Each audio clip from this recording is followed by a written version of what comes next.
Hey, Fred, welcome to Keep What You Earn. Thank you, Shannon. It's great to be here. Great to have you. Would you mind just introducing yourself real quick to those listening? Thank you. Yes, my name is Fred Moskowitz, and I'm known as the alternative investment expert.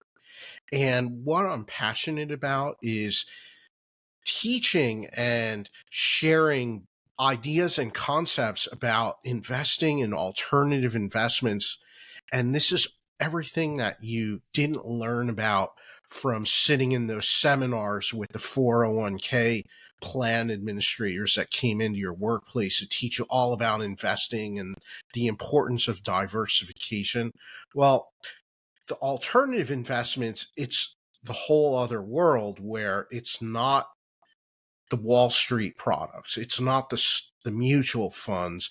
It's about investing in things like real estate, investing in mortgage notes, investing in your local pizza shop down the street that you can do private lending to. These are all different types of alternative investments. And it's a really exciting world with a lot of opportunities. Yeah, and a lot of opportunity for creativity in how you invest and a little bit more control too in where your money goes, I would think, because you're I would say I would classify alternative investing. You can invest passively and actively, but I feel Yes. like there's more opportunity for active investment when it comes to the alternative side. There is. There's definitely opportunity there. However, active investing, it's not for everyone. Hmm. It's time intensive and it may detract from you focusing on your business or doing other things. And so we can get more into that because it's an important distinction to make. And for each person, it's different. There's no right or wrong answer. Yeah, it's like a diet. It's you can accomplish your goals. You have to be clear on what your goals are, and then you can get there through a variety of ways. But there's all these different ways to do it. And what we're commonly taught, Fred, is like put your money in a high yield index fund, low cost index fund, and find a way to push away, a few dollars here and there, or consistently deposit into your 401k, your Roth IRA, whatever it may be, Yeah. and to get started investing. And that's not bad advice. But No. what you have said is, well, you don't just stop there. You can do all those things, but let's talk about how we can invest a little bit differently based on what our goals are. Yeah, absolutely. Consider this, Shannon. Those are all great strategies, especially when you're getting started. What I like to talk about, how about investing a portion of your portfolio into something that generates cash flow and income for you? So this way, it doesn't matter if the markets go up or down or sideways or the value dropped by 50%. If you're investing in cash flow investments, they're generating income for you every month, no matter what. Even if the value of the asset went down, it's still generating income for you. And so this is a way for you to get paid while you wait. Because with most investments, you invest the money and then you have to wait for it to appreciate in value and then you sell it. That's how you get cashed out. And so you kind of cannibalize your investment in order to realize the profits. And so with investments like real estate, with mortgage notes, they pay you every month while you own it. And so I love this term. It's get paid while you wait. And Yeah. so I love the idea of having a portion of your investments into cash flowing investments that generate income. So you always have that those returns coming in. And then at the end of the year, you could scoop them all up and then invest it into a new asset, but put it back to work. And so that's the power of the compounding. As Albert Einstein once said, that compound interest is the eighth wonder of the world because it's so Yes. powerful. It really is. Yeah, I totally agree. And you know that I'm going to disclaim the crap out of this episode on the front end and the intro, but this is not individual investment advice. This is not individual tax advice. You can, these are all we just want to make you aware of all the options that you have and the choices that are at the buffet line. We're not telling you what you have to order. We're telling you here's what's available to you. And I think that all too often in the interest of simplifying things for the audience, people will simplify the advice and say this is what you should do to get started. But what I'm not seeing a lot of is, okay, you're investing in these funds or your 401k or whatever. What's next? What else do you need? And what else can generate income for you right now? And it's really important, especially in a volatile economy, especially when you're not sure what the future holds or you're not sure what your goals are. I find that if you can find something that generates cash flow, it does give you more choices because then you can take that cash flow, that harvest, and then do something else with it too. So it Yeah, can generate more and more income into the machine. exactly. And it just builds a momentum and continues to grow. And that's very powerful. Yeah. What are some other examples? So we talk about alternative investing. There's real Mhm. estate, which I think people will associate to that cash flowing asset.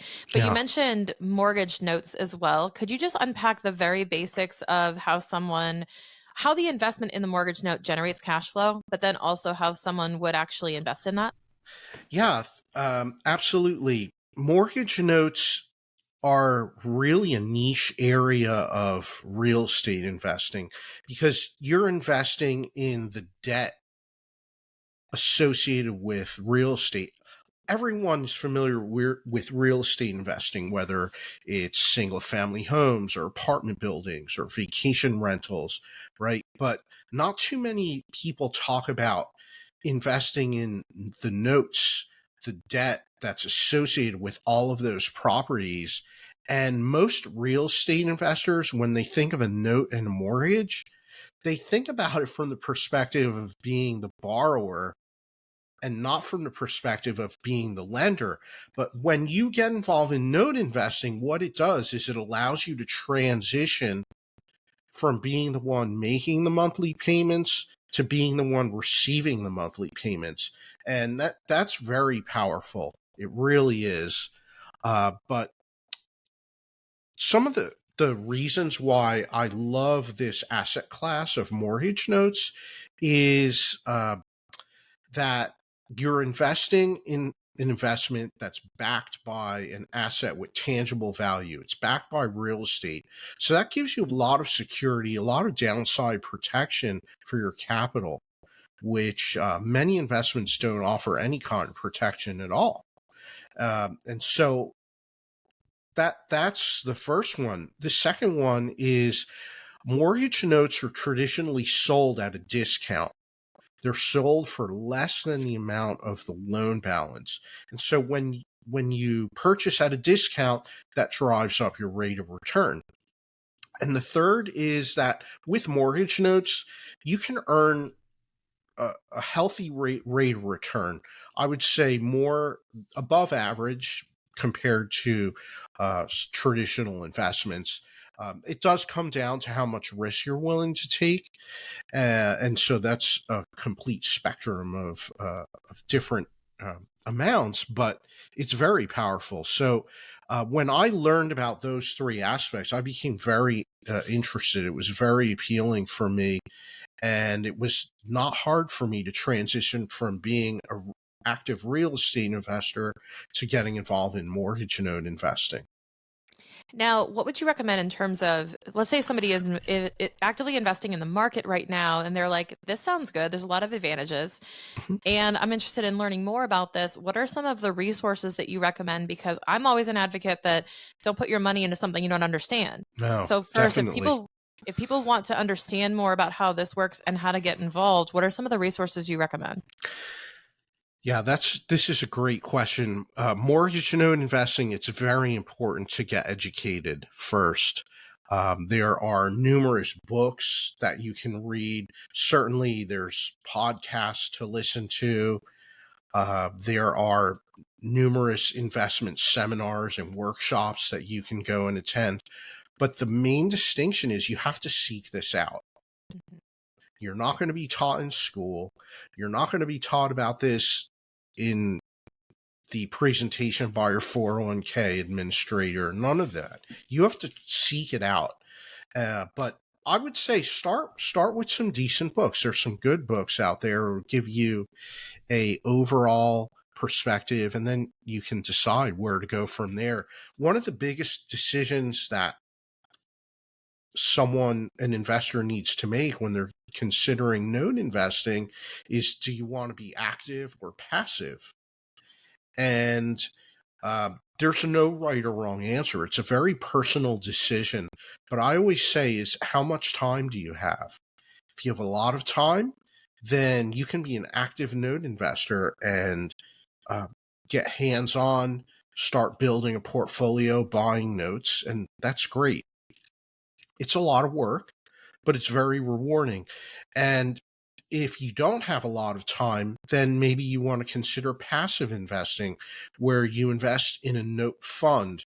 And what a note fund is where the fund managers will raise capital from investors, and then they'll pool all that money together, and then they'll go out to the secondary market and buy notes in bulk quantity. And when they do that, they're able to negotiate even better discounts on the notes. So that, again, drives up your rate of return.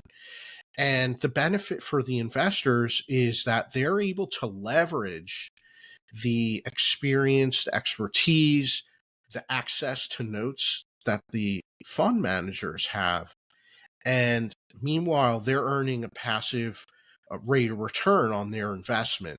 And so it's like you're sitting in the passenger seat next to the expert who's driving the vehicle, and you're both going to get to the same destination, but they're going to be doing all the heavy lifting. Yeah, they've already been there before. They know the route. They know the fastest way to get there. And I think that's really important to understand is with any investment, almost any investment that I'm aware of. I used to work in asset management auditing, and I know a lot of like the complicated investments like derivatives and these all these different options, all these different funds you can have. And there was nearly a fund for almost everything. And a Mm-hmm. fund is basically a pooling of capital, as Fred said, where you basically get together as a group and go all in and invest, in a particular type of asset class. There's real estate funds, there's this. So if you're not experienced, then the next best thing for me is to, work with other people who are experienced and dip your toe in that way and get some exposure to it in one way or another until you build up that knowledge and experience, Yeah. because that's a great way to introduce into it any type of new type of investment that you want to get into. And we're doing the same thing with our personal funds as well. We're like, hey, what else can we learn about by doing it? Kind of like when crypto came out. I don't know if you're a crypto fan, but when crypto first came out, we were like, let's throw a couple hundred in and play around with this and see what's going on, because we just wanted to learn and we wanted to Yeah. get curious. And we figured the best way to learn about an investment is to, you know, with the stakes that you're comfortable with, is to put some money in and actually see how it works. Yeah, that's a great point. I love that. And I will add to that also Hmm. is surround yourself with other people that are already successful in the thing you want to learn about, and spend time with them, because that's going to be an important part of your learning experience as well. Yeah. And especially because you just said that, we're not learning about this in school. Nobody's going to come and deliver this information to you.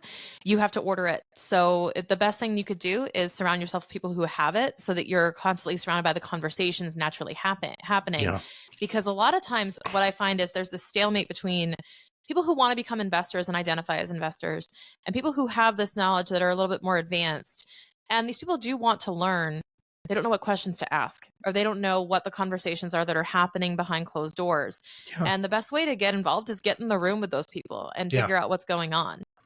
No, that's so true. And it can be overwhelming for someone new, hearing all this different lingo and terminology, and it won't take long to get over your head and have that feeling of being overwhelmed.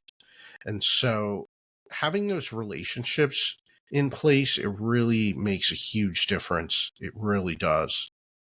Totally agree. And when it comes to investing in alternative strategies, I know that the token answer is it depends for most questions related to financial investment and advice.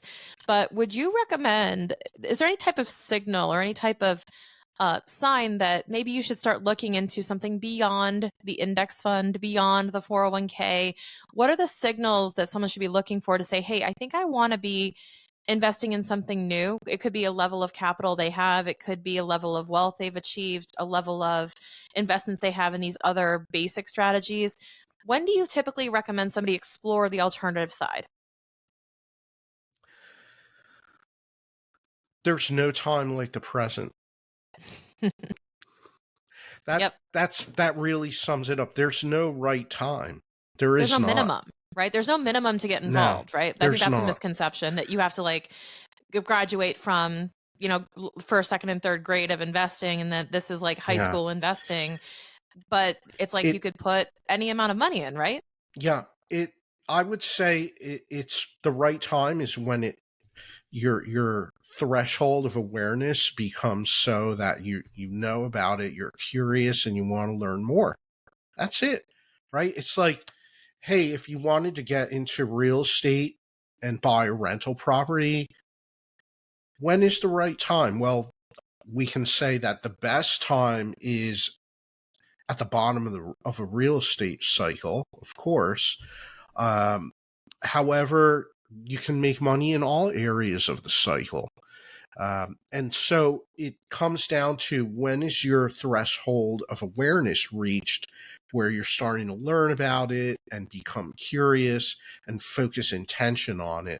And the same thing goes for any alternative investment. And of course, if you don't know anything and you just want to get started, well, what's wrong with opening up a Roth IRA and putting in $500 and start doing some dollar cost averaging into a market mutual fund? For some people, that's a great place to start because you're taking action and you're doing it right now. Today, at this moment, is the best time to get started. Yeah. And then And for those who, over time, things will evolve, and you'll look at other options and opportunities. for sure. And for those who don't know, maybe they just said open a Roth IRA, dollar cost average into a mutual fund, and they're like, I don't understand any of what that what that meant from the standpoint of investing. You know, that brings up the point of who do you call to help you get started? What is the name of the right type of person? Because I know people get confused all the time with they call their CPA, for example, and I always have to say it's not my territory usually. Calling a CPA, calling a financial advisor, CFP, whatever that may look like. Who are the right people they should call if they want to get involved but they don't know where to start? I would say look for community. Mm, Look for a community of investors because you're going to be around other people that are successful and meet them and talk to them and the conversations that you have. And if you want to learn about real estate, go join a real estate group. There are real estate investment associations all over. Find one local to you and go show up to a meeting and attend and see what people are talking about. See what the hot neighborhoods in your area are and hear about them. Maybe someone's renovating a property and you struck up a conversation with them and they say, "Hey, Fred, do you want to stop by my property, next week and you can see what we're up to?" Like that's the best way to learn is yeah. learn from people that are doing the thing you want to be getting involved in. And your example about CPAs are great. My CPA has introduced me to so many people, like so many relationships were have come to me through my CPA, my tax advisors, and putting me in touch with other people. They know a lot of people in business, in the community, people that are involved in investing, and I would say they're a great source. They're not going to teach you about investing, but they can introduce you to someone that's successful at it, and they're going to know who's successful because they're handling their tax preparation, so they have an inside look at things, right? Yeah. And so you lean on your CPA. Ask them, hey, Shannon, do you know anyone that does this, whether it's this type of business or this type of investing? And do you know anyone that you can introduce me? And I'm sure that's something that comes up for you fairly often, but it's Believe it very or powerful. not, believe it or not, not really, because here's what's happening. A lot of people are coming to me saying, "Is this a good idea for me? How do I do it?" And I'm like, The question is not what or how, the question is who." You should be asking is what your you should be asking your CPA who.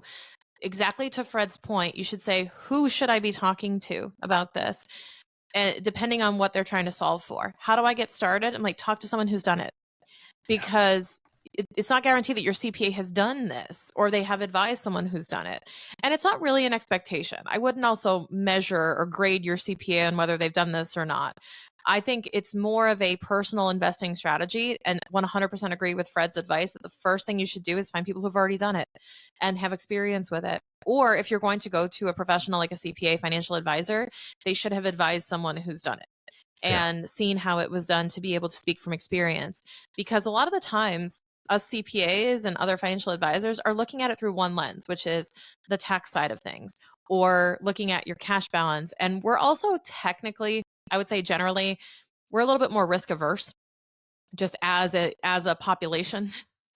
Your CPA is generally going to be a little more risk averse and may discourage alternative investing if they don't understand it. I've had a lot of experience with CPAs who, when they don't understand something, they are skeptical. So I would definitely make an effort to understand the level of comfort your professionals have with these types of investments and find someone who has a lot of comfort with it and be able to make an informed decision. yeah, absolutely. I speak with investors all the time. People reach out to me. Um, I'm fairly well known in my industry, and so I have so many conversations with investors. And usually, my advice ends up being very similar. It's find someone that is involved in this thing that you're curious about, and talk to them and see what they're doing, see what they're up to, and learn. But it's all about, and this goes for any business, any investing, build relationships, really focus and be intentional about that, because relationships can turn into business partnerships. It can turn into a counterparty for a transaction, can turn into lifelong friends. It could be many different things, but it opens up a whole world of opportunities and options and resources that you wouldn't have otherwise have had access to. And that's a huge form of leverage that works in your favor. Yeah, and one way to build those relationships, which I think gets missed a lot, one way to build those relationships is to ask questions. Get into communities, get into those group chats, get into the rooms, digitally or in person, Hmm. and ask a bunch of questions to learn, because a lot of times relationships are formed when one party feels like they can offer value to the other one in the form of advice or help people.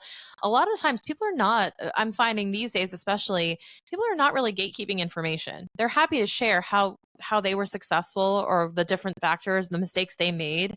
People are happy to tell their story. I think it's just knowing who to ask and what questions to ask them. Yeah, that's so true. I completely agree. Now, Yeah. I mentioned before, Fred, when we come to CPAs, we typically hit the tax dimension of things. So I don't want to miss that Hmm. conversation where we can talk about what are some of the ways that, let's just say mortgage note investing or real estate and other things. Let's talk about investing your money in a tax advantaged way where that is a factor in how you make your decision. Yeah, this is really important. So let's talk about this from the through the lens of mortgage note investing. Mortgage note investing is an activity that generates a lot of tax liability. There's no deductions, there's no depreciation like you have with real estate. All you have is interest income and capital gains. That's pretty much it. And so if you're successful as a note investor, you're going to generate some tax liability, some significant tax liability. Well, what if you started to do some of your transactions?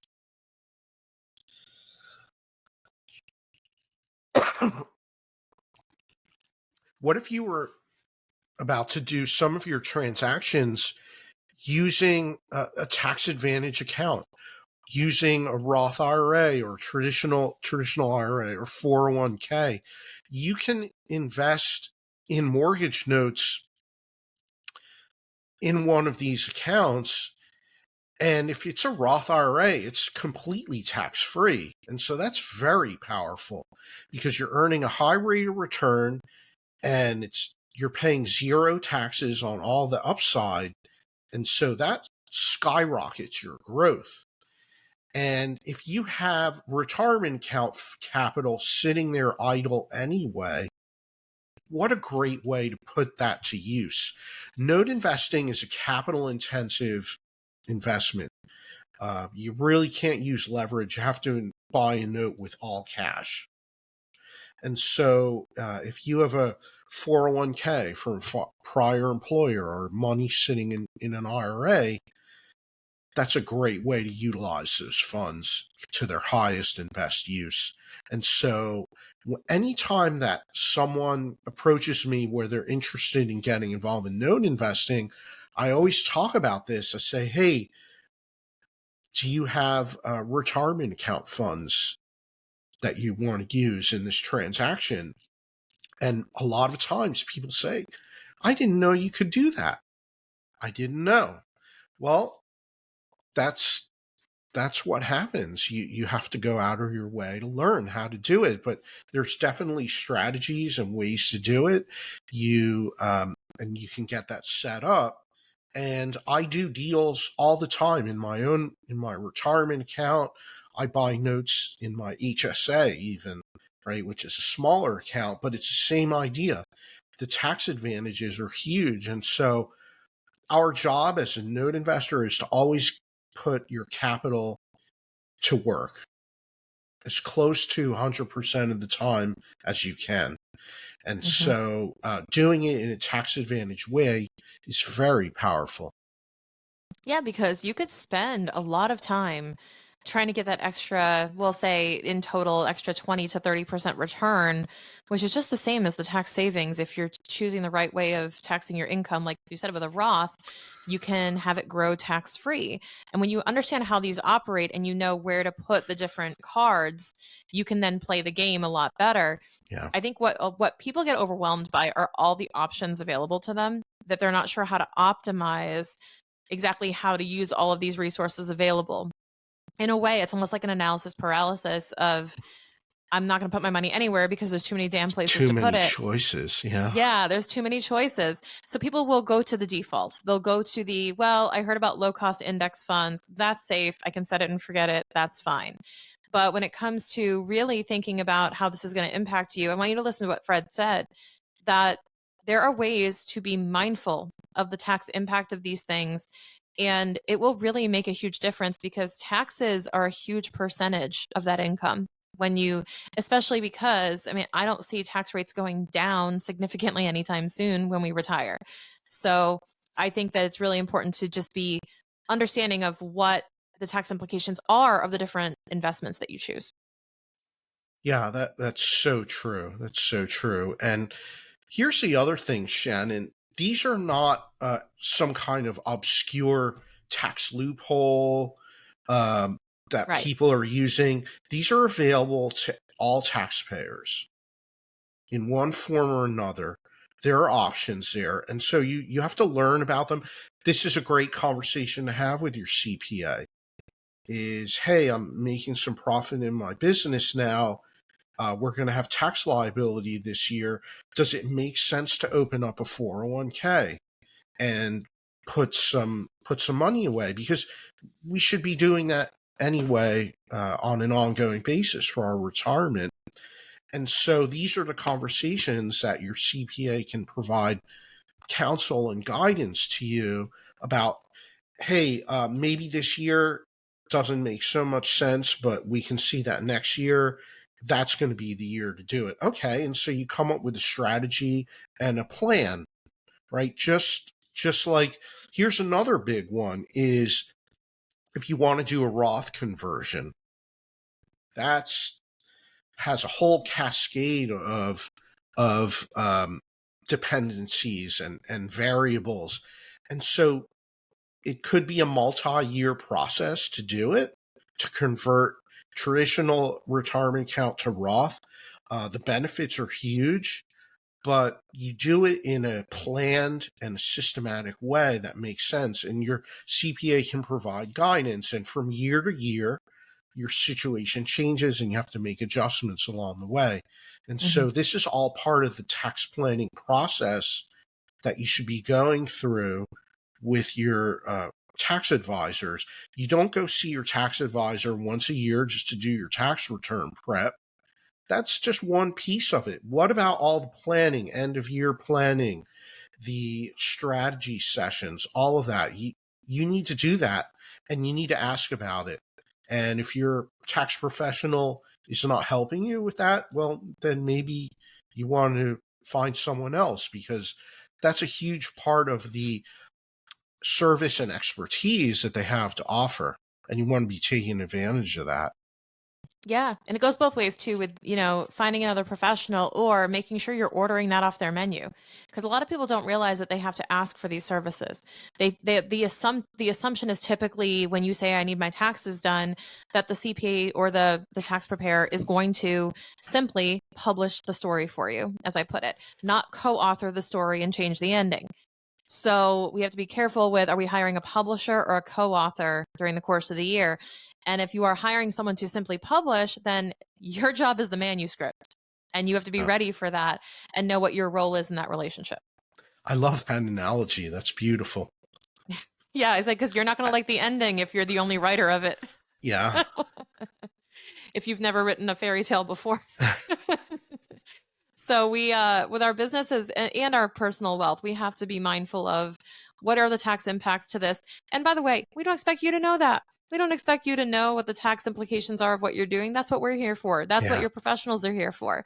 But it does take asking the question, and it does take really understanding that there could be tax implications and just being able to make sure you're well informed going into any type of investment.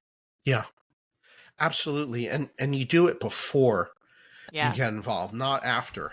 Oh yeah, I hate past tense.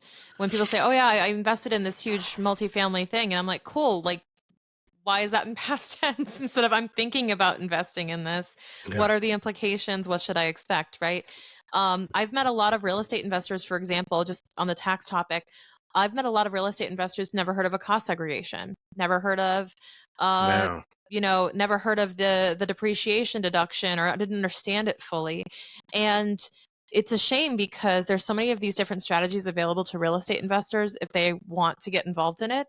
And a lot of people get into real estate investing, for example, because of the tax benefits. But many people aren't even aware of how many there are. And like you said, with mortgage notes, it's pretty straightforward. Um, could you just talk about some of those tax advantages for real estate, just so anyone who's curious understands what we're talking about? Yeah, absolutely. So with real estate, um, uh, cost segregation is a huge one, which basically what that does is it helps to accelerate the depreciation that you can take now. And so through the depreciation, it could, on paper, give you a loss, a tax loss. Even though you made money with the real estate for the year, you could still have a tax loss due to the depreciation. And the beauty there is that can now offset some of your other tax liability, whether it's employment income or income from other investments, just other areas. And so that's very powerful, very powerful. And when you, as you evolve more as a real estate investor, there's more advanced strategies. Even you can do something a 1031 exchange, where you sell a property, exchange it for another, and you defer all the taxes due off into the future. Uh, you can use retirement account investing. Also, you can own real estate in a retirement account. It's not my favorite strategy, but you can do it. It's a little bit unwieldy to manage that and keep your retirement account in compliance. That's why I say notes are a lot better for a retirement account, because it has to be hands off in a retirement account. You can't be directly managing the asset. And so with notes, you buy the note, you have it set up with a loan servicing company. They handle all the day to day and the hands on, and your retirement account is always in compliance, which is very important. With real estate, you have to buy a property in the retirement account and then get a property manager. Everything has to be arm's length transaction. You can't even go to that property and change a doorknob without violating the rules about owning it in a retirement account. And so it's important to understand all of those restrictions that you have, and make sure you're okay with that. But there's really so many strategies. We have bonus depreciation and just different things that Congress puts into place or they take away, and that changes from year to year. So your CPA is always up on what's happening with those type of changes. But bonus depreciation was a big one for a lot of investments, where you can invest in something just for the bonus depreciation and then have that offset other tax liabilities, which is really powerful. Yeah, and timing is everything. So what Fred was describing was, we look at different strategies that we're going to use, and you were using the example of, I love it when CPAs, when tax pros think beyond the current year, because oftentimes a client will come to them and say, I want to lower my tax liability, and they go through all of these strategies. And what ends up happening is they go through all these strategies of what you can do this year to lower your tax liability. But then, for example, in the following year, which maybe the CPA didn't ask this or it wasn't revealed, but the next year the person wants to go buy real estate. The next year the person wants to take on a mortgage, or something happens and they realize that they need to show a decent amount of income on their books. And now we have conflicting goals. So Yeah. it's really important to be proactive in talking a multi-year strategy with your CPA, because when you think about it, it's like, when do we want to pull that card? I always say, we're playing a game of Uno, you have a draw four. Do you want to play it this year, or do you want to wait? And sometimes you want to wait. Sometimes you want to make that last a little bit longer. And sometimes you want to just wait until you have a bigger tax liability, like you're going to make some more income next year. Hey, let's save that card for when, they pull out the bigger king or Yeah. the ace. Let's match them on that so that we don't lose. You have to wait sometimes on those. It's not always, maximum strategies all the time. Sometimes you have to be really long-term thinking when it comes to these investments and your tax plan.